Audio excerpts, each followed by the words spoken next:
उसको जो है वो एनमी स्टेट की ही कैटेगरी में रखना चाहिए। और कांग्रेस पार्टी इसलिए नहीं कर रही है क्योंकि इनके सैम पित्रोदा जो हैं वो कांग्रेस का वहां दफ्तर खुलवा चुके हैं, पार्टी ऑफिस खुली है वहां पर।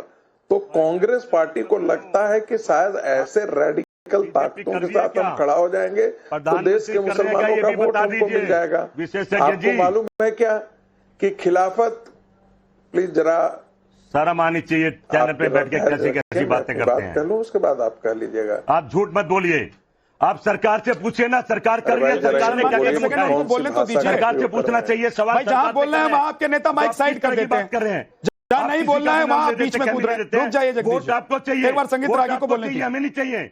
जगदीश शर्मा, जितना आप यहाँ बोल रहे हैं ना, इतना ही आपके वो दोनों नेता वहां प्रेस कॉन्फ्रेंस में बैठकर बोल गए होते तो आज सवाल नहीं खड़ा होता कांग्रेस पर।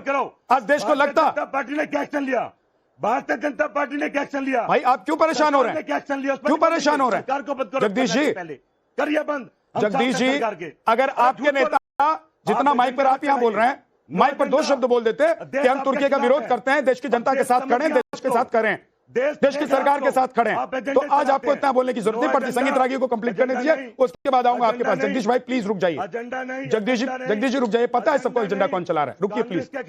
दरअसल संगीत जी, दरअसल कांग्रेस पार्टी में फॉरेन पॉलिसी पर आजकल शशि थरूर की बात नहीं मानी जाती है, रॉबर्ट वाड्रा जैसे व्यापारी की बात मानी जाती है। तो जब रॉबर्ट वाड्रा जैसे व्यापारी, जिसको कोई अकल ही नहीं है, पढ़ने लिखने से कोई मतलब ही नहीं है, जब वो पार्टी के बारे में बात करेगा तो ऐसे ही बात उसके प्रवक्ता भी यहाँ आकर के वैसे ही बात करेंगे। एक बात और, प्रधानमंत्री से भी बात कर लो। नहीं, हम तो सवाल कर लेंगे, हम सवाल कर लेंगे।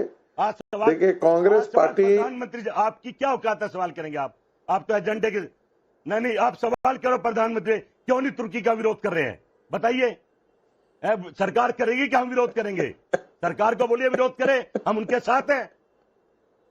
जयराम रमेश एजेंडे चलाएंगे। भाई मेरी बात सुनिए, क्या मुझे सुनिए, जो 2 आपके नेता बैठकर प्रेस कॉन्फ्रेंस कर रहे थे, क्या उन्होंने पिछले 2 दिन से कोई टीवी चैनल, कोई अखबार या क्यों कोई पोर्टल नहीं पढ़ा था तुर्की को लेकर? क्या उनको नहीं पता देश में क्या चल रहा है?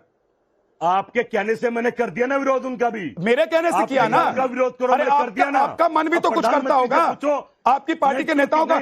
ये पवन खेड़ा पूछो, सरकार से पूछो। मैं कह रहा हूं जयराम रमेश और पवन खेड़ा का मन भी तो कुछ कहता होगा ना, उनके मन में सिर्फ चलता है कि कहीं वोट बैंक न कट जाए, अरे भाई कहीं वोट बैंक को बुरा न लग जाए।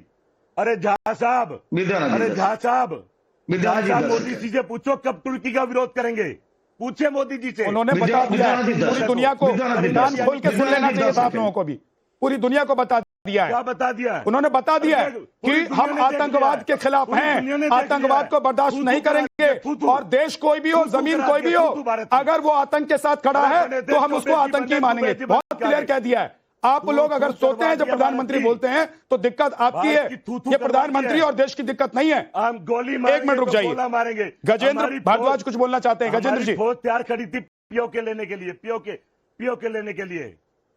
गजेंद्र जी। विद्यानाथ जी,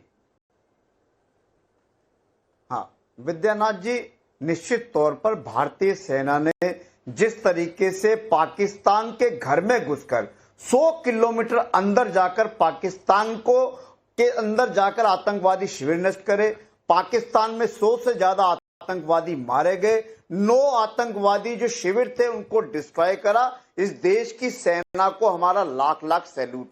और निश्चित तौर पर पाकिस्तान जैसे देश जहां से आतंकवाद की फैक्ट्री चलती है, जो पूरी दुनिया में आतंकवाद को सप्लाई करता, आतंकवाद का सबसे बड़ा कोई सप्लायर है तो पाकिस्तान देते हैं। सबसे ट्रेड बंद कर दो। हमारी तो ये मांग है।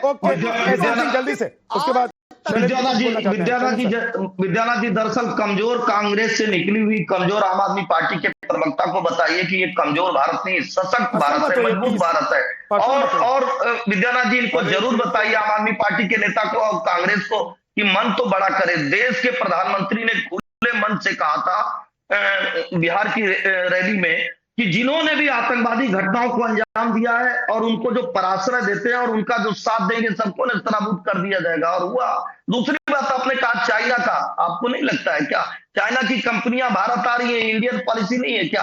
अरे आप तय नहीं कर पा रहे हैं, केवल इतना ही तो कहना है कि हम भारत की नीतियों के साथ खड़े हैं, हम राष्ट्रीय नीति के साथ खड़े हैं, हम भारत की आवाज के साथ खड़े हैं, भारत माता की जय के साथ खड़े हैं। इतना आप नहीं कर पा रहे। हमारे प्रधानमंत्री जी ने क्या कहा? देश से माफी मांग लो भाई, पीछा छूट जाएगा। जो भी माने, जो भी दे, जो भी आतंकवाद की घटना देश से को माफी अंजाम मांग लो, देगा, पीछा उसके छूट खिलाफ जाएगा, युद्ध भाजपा माना जाएगा। वालों। और हम ऐसे ही कार्रवाई करेंगे जैसे आज देश से करेंगे। माफी और मांग मैं के चुनौती निकल जाओ। देते हुए कहता हूँ, 26/11 की घटना होती है, देश से दिल्ली में माफी घटना मांग होती है, लो। कर्नाटक में घटना होती है, बहुत सारे जगहों पे घटना होती है। आप बताइए ना, आतंकवाद पे कोई सख्त रूख अपने साथ है, और भारत के लोग जो निर्णय ले रहे हैं उसके साथ है। इतना अगर कांग्रेस के वरिष्ठ नेता नहीं कर पा रहे हैं तो आप असमंजस की स्थिति समझ जाइए कि कांग्रेस की क्या स्थिति है। दूसरी बात मैं कहूंगा कि आप देखिए एक मजबूत भारत किस तरह से दुनिया को संदेश दे रहा है कि भारत के खिलाफ अगर आप आंख उठाएंगे तो आपकी वही हालत की जाएगी जो अभी की गई।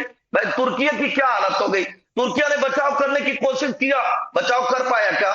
चाइना ने बचाव करने की कोशिश किया, बचाव कर पाया क्या? भारत के प्रधानमंत्री ने कहा था कि हम आतंकवादी ठिकानों को नेस्तनाबूद करेंगे, भारत ने किया कि नहीं किया? इसके पहले कभी भी अगर इस तरह से आतंकवाद पे अगर रुक रहा हो भारत का तो आप स्पष्ट करिए। चौथी बात मैं कहूंगा, अरे विद्यानाथ जी, कांग्रेस साफ साफ कह देना कि हम भारत के साथ खड़े नहीं है। ठीक है, आप कहते हैं जल्दी से 30 सेकंड में जगदीश शर्मा आप जवाब देना चाहते हैं, जवाब दीजिए जल्दी से 30 सेकंड में, बाकी मैं आपके पास जाऊंगा। मैं जगदीश शर्मा प्लीज जवाब देखिए भारतीय जनता पार्टी के हालात पूरा देश समझ रहा है। पूरे देश ने कहा, राहुल गांधी ने कहा था मोदी जी के साथ है, फिर भी पीओके नहीं ले पाए। अरे भाई क्या कहना चाहते हो आप लोग? हमने कहा था मोदी जी के साथ है, पीओके लो, आर पार की लड़ाई लड़ो, आर पार की लड़ाई लड़ो, बदला लो। अरे लड़ाई सिर्फ पीओके की है, आतंक की लड़ाई नहीं है क्या? और आतंक की लड़ाई है। पूरा देश अगर कह रहा है कि हम उन देशों का विरोध करेंगे, एक मिनट रुक जाइए, एसएन सिंह आप भी रुक जाइए और जगदीश शर्मा आप भी रुक जाइए। अगर पूरा देश कह रहा है कि हमको तुर्की नहीं जाना है घूमने, व्यापारी कह रहे हैं कि हमको नहीं करना है व्यापार, देश कह रहा है कि भाई हम तुर्की से अपना संबंध नहीं रखेंगे, क्योंकि तुर्की ने पाकिस्तान का उस वक्त साथ दिया जब हिंदुस्तान आतंक के खिलाफ लड़ाई लड़ रहा था, जब ऑपरेशन चला रहा था। सर, शैलेंद्र सर, क्या इसमें कोई किसी को कंफ्यूजन होना चाहिए?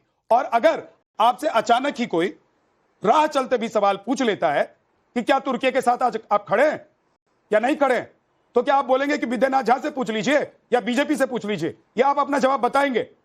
जैसे जगदीश शर्मा कह रहे हैं कि नेताओं का विरोध वो कर रहे हैं, लेकिन कांग्रेस के जो शीर्ष नेता हैं जो तय करते हैं सब कुछ, क्या उनको कंफ्यूजन है या जानबूझकर वो कंफ्यूजन क्रिएट कर रहे हैं? जय हिंद, नमस्कार। मैं आपको सिर्फ एक ही बात बोल पाऊंगा कि मैंने हमेशा अपने फौज में ये सोचा था कि आप सब पॉलिटिशियंस जो हो उनमें हमसे ज़्यादा काबिलियत है, देश के लिए ज़्यादा जज्बा है, इसीलिए आप वहाँ हैं जहाँ आप सरकार चलाते हैं और हम आपके साथ खड़े होते हैं। बात आ रही थी अभी आपके यहाँ पर कि पहले कहा गया कि कुछ नहीं कर रहे।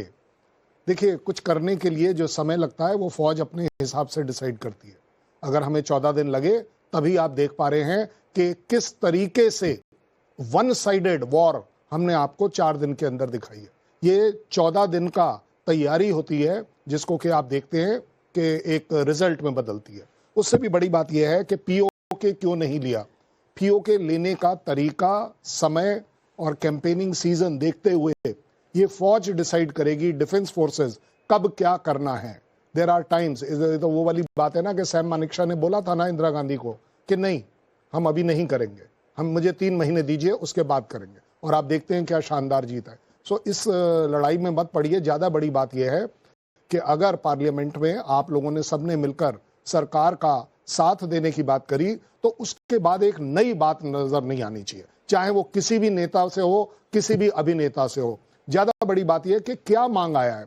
आप एक मिनट के लिए बात बताइए मुझे, अगर वो 4 ड्रोन जो तुर्की के थे वो अगर हमारे किसी आर्मी एस्टेब्लिशमेंट पर या सिटी पर गिर जाते तो क्या आप सोच रहे हैं उसके बाद ही हम बाइकआउट करते?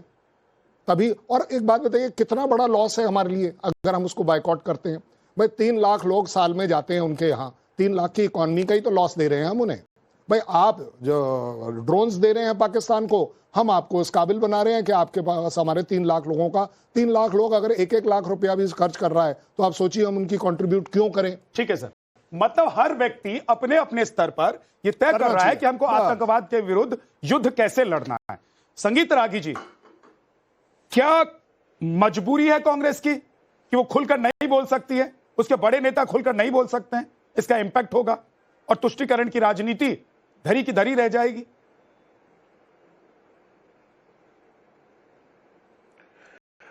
देखिए, मैंने भी आज ट्वीट किया और मैं कल भी कह रहा था, कई मेरे देश के वाइस चांसलरों से बात हो रही थी तो मैंने उनसे कहा था कि टर्की के साथ जितने भी एकेडमिक हमारे मेमोरेंडम ऑफ अंडरस्टैंडिंग है उसको कैंसिल कर देना चाहिए। दूसरी बात, टर्की हमारे यहाँ से कौन कौन लोग गए हैं उनका प्रोफाइलिंग करनी चाहिए और पता करना चाहिए कि किस किस काम के लिए वहां पर एकेडमिक के लिए गए हैं, क्या वहां पर उनको, जैसे चाइना हमारे देश के इंटेलेक्चुअल्स में बहुत इन्वेस्ट किया है, पहले भी करता था और आज भी चाइना बहुत इन्वेस्ट करता है ताकि वह अपने देश में, अपने देश, दूसरे के देश में अपने देश के लिए नैरेटिव खड़ा कर सके। तो हमारे यहाँ भी यदि आप मित्रों की डायरी पढ़ेंगे तो एक समय हुआ करता था कि केजीबी के सारे लोग जो है वो पीएमओ में हुआ करते थे, कांग्रेस पार्टी में हुआ करते थे और सीपीआई सीपीएमएल में हुआ करते थे। महत्वपूर्ण बात है कि ये हम सबकी जानकारी में है कि टर्की ने खुले तौर पर पाकिस्तान के आतंकवाद के साथ खड़ा हुआ और उससे ज्यादा आतंकवाद के साथ खड़ा होने के साथ जब हम